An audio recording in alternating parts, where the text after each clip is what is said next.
100 साल की सास। अरे मम्मी जी, थोड़ा उम्र के हिसाब से काम किया करो। कहीं कुछ हो गया तो लोग बोलेंगे बहू ने बूढ़ी सास का ध्यान नहीं रखा। बहू, तुम भी थोड़ा कम और धीरे बोला करो। कहीं चिल्लाते हुए कभी कुछ हो गया तो वही लोग बोलेंगे 100 साल की सास भली चंगी बैठी है और बहू बेचारी चलती बनी। वैसे मम्मी जी, दादी बिल्कुल ठीक बोल रही हैं। हैं?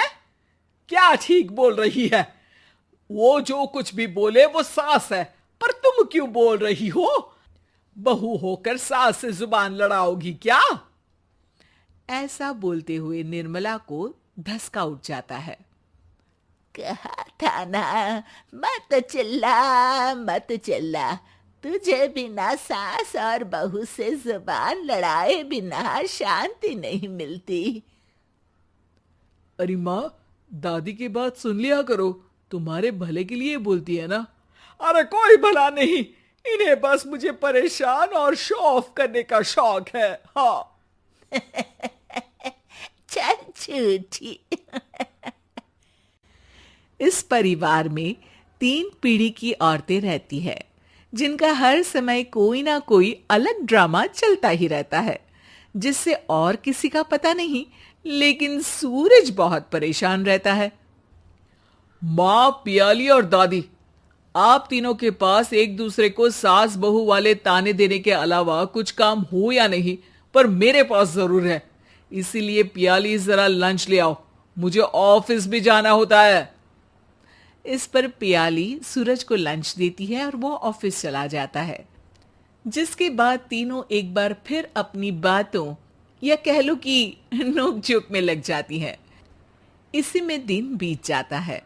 रात को सूरज के साथ उसके दोस्त भी खाने पर आते हैं। पियाली, मेरे कुछ दोस्त आए हैं। सॉरी, अचानक प्लान बना तो बता नहीं पाया। तुम जल्दी से डिनर बना दो ना। अरे वाह रे आलसी माँ की आलसी बेटी, पहले बिना बताए दोस्तों को घर ले आओ, फिर बोलो जल्दी से डिनर बना दो। इतनी जल्दी है तो खुद बना लो। अरे माता, सब बाद में दिखा देना, अभी खाना बना दो ना प्लीज। ऐसा बोल के सूरज दोस्तों के पास जाकर बैठ जाता है और पियाली डिनर की टेंशन में अपनी सास के पास पहुंच जाती है, जो अपने कमरे में आराम कर रही होती है। मम्मी, सूरज अचानक दोस्तों को घर ले आए हैं, क्या करूं अब? कुछ ऐसा बताओ ना जो जल्दी बन जाए और सर्व करते हुए भी अच्छा लगे। अरे रेस्टोरेंट से मंगा ले, दोबारा परेशान मत करना, सोने दे मुझे। इतने में दादी सास भी वहां आ जाती है।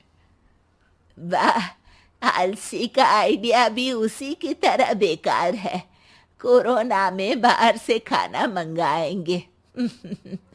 बहू, तुम सो ही जाओ, वही काम अच्छे से कर सकती हो।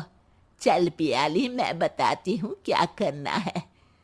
इस पर दादी सास पियाली के साथ मिलकर सारे मेहमानों के लिए खाना बनाती है, जिससे उन्हें ज्यादा मेहनत भी नहीं करनी पड़ती और सबका पेट भी भर जाता है।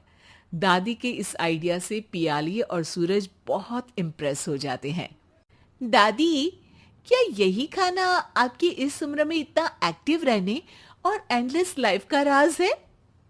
वैसे दादी ने आज तक राज किसी को बताया नहीं। इन्होंने ससुर जी तक को नहीं बताया, तभी तो वो ऊपर पहुंच गए और ये अभी तक यही है। तेरी सास मेरे ऊपर पहुंचने का ही इंतजार कर रही है, पर इस आलसी का ये सपना पूरा नहीं होने वाला। क्यों जी, अमर होने का वरदान लेकर आई हो क्या? अमर का पता नहीं, पर लगता है तुझसे लंबा जरूर जी लूंगी। इससे पहले कि दोनों सास बहू में कोई बहस शुरू होती, पियाली बीच में बोल पड़ती है। ठीक है, आप दोनों लड़ क्यों रही हैं? हम तो चाहते हैं कि आप दोनों हमारे साथ हमेशा रहें। पियाली की बातों पर दोनों शांत हो जाते हैं और उनकी लाइफ पहले जैसे चलने लगती है, जहां दादी सुबह जल्दी उठकर कुछ न कुछ काम करते हुए पूरा दिन बिताती है, तो वहीं निर्मला और पियाली लेट उठने से लेकर धीरे धीरे आलस में काम करना और जब मर्जी सो जाने से अपना दिन बिताती हैं। एक दिन निर्मला की सहेली उनके घर आती है। अरे क्यों रे निर्मला, कैसे चल रही है जिंदगी? सब बढ़िया, बस ये बुढ़िया ऊपर जाए तो ज्यादा अच्छा होगा। अरे ऐसा क्यों बोलती हो? तुम्हें तो उनसे सीखना चाहिए, वो बहुत फुर्तीली हैं। मैं उन्हें रोज मॉर्निंग वॉक करते हुए देखती हूँ, और वहीं तुम और तुम्हारी बहू हैं जिन्होंने शायद सुबह का सूरज आज तक देखा ही नहीं होगा। सहेली की बात सुनते ही निर्मला भड़क कर चिल्लाते हुए पियाली और अपनी सास को वहां बुलाती है, जिनके साथ सूरज भी वहां आ जाता है और ये सब देख सहेली वहां से चली जाती है। अरे सासू माँ, आपको हमसे क्या दिक्कत है? अब तो मेरी सहेलियां भी आपकी वजह से मुझे ताने देने लगी है। मम्मी जी, कुछ तो लोग कहेंगे, लोगों का काम है कहना, आप इग्नोर करो ना। अच्छा वैसे महारानी, वो तुम्हें भी वही सब बोल रही थी? है? मैंने क्या किया? अरे किलस क्यों रही हो? अब तो समझो और अपना लाइफस्टाइल सुधारो। ओ मोरी मैया, अब हमारा लाइफस्टाइल भी खराब हो गया क्या?